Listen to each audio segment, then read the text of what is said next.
رضامندی کی آنکھ ہو تو اسے کوئی عیب نظر نہیں آتا، اور جب ناراض ہو جائے تو اسے صرف برائیاں ہی برائیاں نظر آتی ہیں۔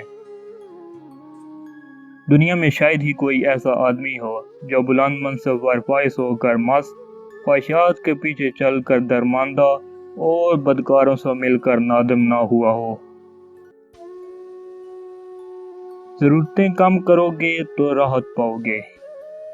جو تمہارے ایسے اوصاف بیان کرے جو تم میں نہ ہوں، وہ تمہارے ایسے عیوب بھی بیان کرے گا جو تم میں نہیں۔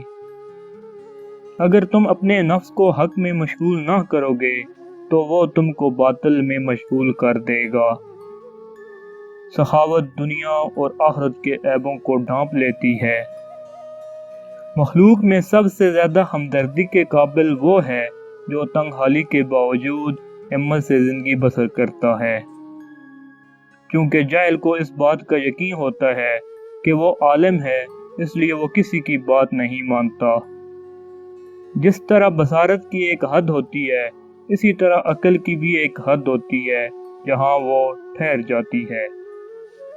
میں نے کسی شخص کی عزت اگر اس کی حیثیت سے زیادہ کی تو اتنی ہی میری عزت اس کی نظر میں کم ہو گئی۔ جو غصے کی بات پر غصہ نہ کرے وہ گدھا ہے، اور جو منانے پر نہ مانے وہ شیطان ہے۔ علم کا مزہ اسے آتا ہے جس نے تنگدستی کے باوجود علم حاصل کیا ہو۔ جس پر دنیا کی محبت غالب ہوتی ہے وہ اہل دنیا کا غلام ہوتا ہے۔ تقویٰ اور بردباری علم کا زیور ہے۔ انسان کی تعلیم و تربیت جانوروں سے زیادہ مشکل ہے۔ تم ہر ایک کو خوش نہیں رکھ سکتے، لہذا ہر کام میں خلوص دل پیش نگاہ رکھا کرو۔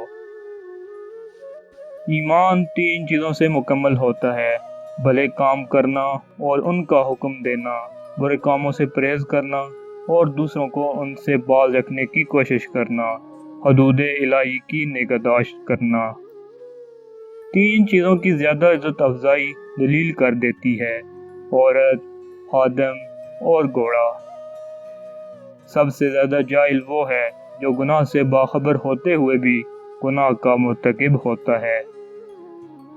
جب کام زیادہ ہو تو سب سے پہلے اس کام کو ہاتھ میں لو جو سب سے اہم ہو۔